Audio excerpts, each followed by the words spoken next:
Guys, I think I may have encountered a human trafficker. So I know this sounds really hard, but just listen to this story. So on Sunday, I went to GUO in Upper Iweka to pick my baby up. Then on my way back, I had to pass through Opogo Junction along that relief market side. Those that lives in Onitsha, they know exactly where I am talking about right now. That place is usually very deserted with countable number of people and vehicles moving around on Sundays, especially around evening time. I passed through there around 4 p.m. The sun was too much. So I had to turn on my umbrella while I strode. And before I proceed, I am sorry about the background noises. So while I was approaching custom, which was before Obiano Park, I sighted two ladies coming towards me. They and myself they and myself were the only ones in that particular lane, and I was really surprised when one of the ladies stopped me. She stopped me and said, Aponao Maka. Is loosely translated as fine girl, you are so beautiful. Of course, I am beautiful. I am a fine girl and I dress to kill. So I stopped in my track and I was smiling and obviously blushing. I really like women that compliment other women because I am a kind of women that compliment women. Then she said her brother was going to marry me. I laughed some more. It's funny. Meanwhile, the other lady who I assumed was her friend had given us a distance to talk. She asked about my state of origin. I told her I am from Ebonyi State. She shouted and said, "And you are this beautiful." I was a little offended, but I didn't show it. I asked her what she meant by that does Ebonyi people look a particular kind of way. She proceeded to ramble something about how Ebonyi women like to suffer, blah, blah, blah. I told her that I am obviously a soft babe, as you can see. Then she asked if I have anything doing as per handwork. I affirmed. She said she's asking because I looked beautiful and maybe my boyfriend is the one spending money on me and I ain't working, blah, blah, blah. I smiled. She said her brother must marry me. I asked her state of origin. She said she's from Enugu State, Udi precisely, and that her brother is a manager in a company in Umoji. I think Umoji is somewhere in Anambra, yeah. So, color me surprised when the next question this lady asked me was, "Can you walk where he walks?" I laughed it off. In my head, I was like, them still they find wife for person these days.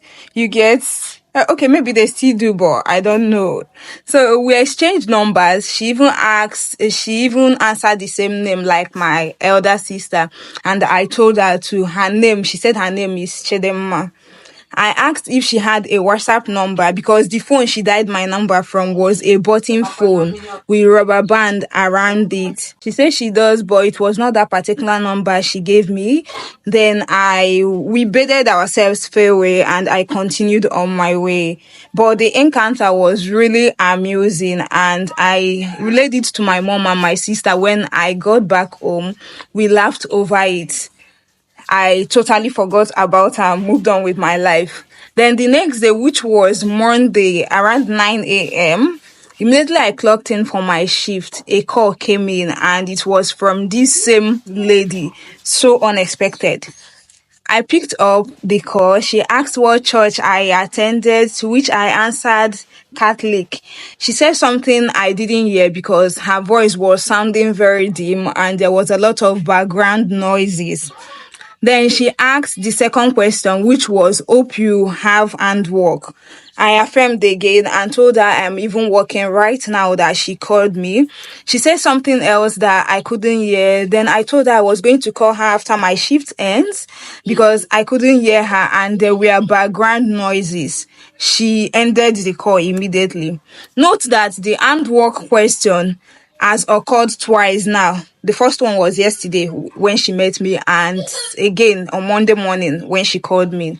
Then I texted my sister on WhatsApp and told her that about the call I had with this lady. And she said they were gold diggers. So I was like, they may not be gold diggers because nobody wants to marry a woman without a skill these days. I also told my mom about the call. She said I should call her back later, then let's hear what she has to say. I was also curious. We were all curious. We really want to hear what she has to say. So later in the afternoon, she called me back again and was like, so this is how you regard me now? But I told her I was still working, and that was why I haven't called her back like I said I would. And I would call her later around 5:30 p.m. because my shift was ending by 5 p.m. She ended the call. Then after my shift, I called her twice with my other number because there was no airtime in the main number I gave her. She didn't pick up. So she later picked up and I introduced myself. She said I should call her by 7 p.m. that she was in church that moment that I called her. So by few minutes past 7 p.m., I called her twice, but she didn't answer. She later called me back and said she was cooking in the kitchen and would call me later, to which I affirmed okay. Then around 9 p.m., she called me back. She asked if I had chance tomorrow, being Tuesday, which is today, that she wants to come. She wants me to come. I told her that I didn't have chance throughout the week, that I was working. She said that means I was not interested in her brother then. I told her that my current work schedule does not allow me the time to meet with anybody anytime soon. So calling me surprised again when she began to say that I was supposed to have 3 to 4 jobs that I am doing, that one source of income is not enough, that she was not saying that anything bad was going to happen to me. But what if they sack me from my job or I slump and I can't do my job anymore? Can you imagine that? Like, how did we get here? At this point, my security antenna was at alert. Because what does your brother will marry me have to do with me having 3 to 4 jobs, losing my job, and even slumping at the process? Can you make sense out of that? Then she said there was going to be an interview there tomorrow, which is today, being Tuesday, and she wants me to come. I asked her where. She said at Umoji now. I told her I didn't need an extra job, so I won't be coming. She said okay and ended the call immediately. So how does the whole thing correlate? How does it correlate exactly? So I went to my sister immediately and told her that this lady is a human trafficker. My sister shouted, "Bam!" She said that she had the same thought immediately I picked the call, that she was waiting for me to finish so that she could tell me. I proceeded to block the lady's number on my phones, but I didn't delete her number. I just blocked her. I didn't delete the number. So the reason I'm telling this story is because I want this to be a wake-up call.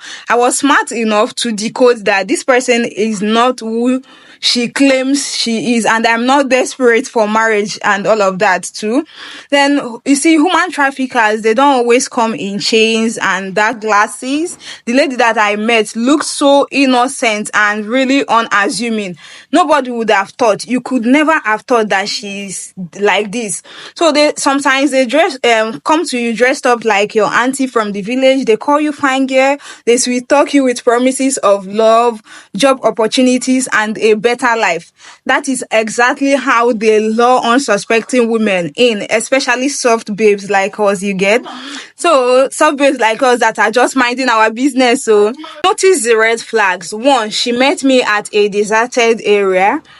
2, she offered me overly familiar compliments from a total stranger I've never met before.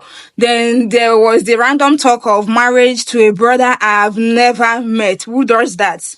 And there's the sketchy job offer that keeps changing direction, and the emotional manipulation when I didn't play along.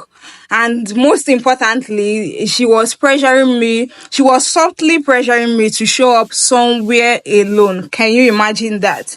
So this is how so many girls go missing. It's never as dramatic as we see in the movies.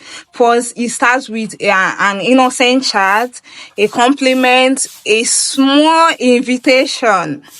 and then nothing. You just vanish. You vanish like that. So we need to be sharp, we need to be vigilant, and most importantly, you need to trust your instinct. If your instinct tells you that something is off, then it is off, and do not be afraid to say no. And most importantly, also talk to the people around you. Talk to the people around you. You never can tell when talking is going to save you.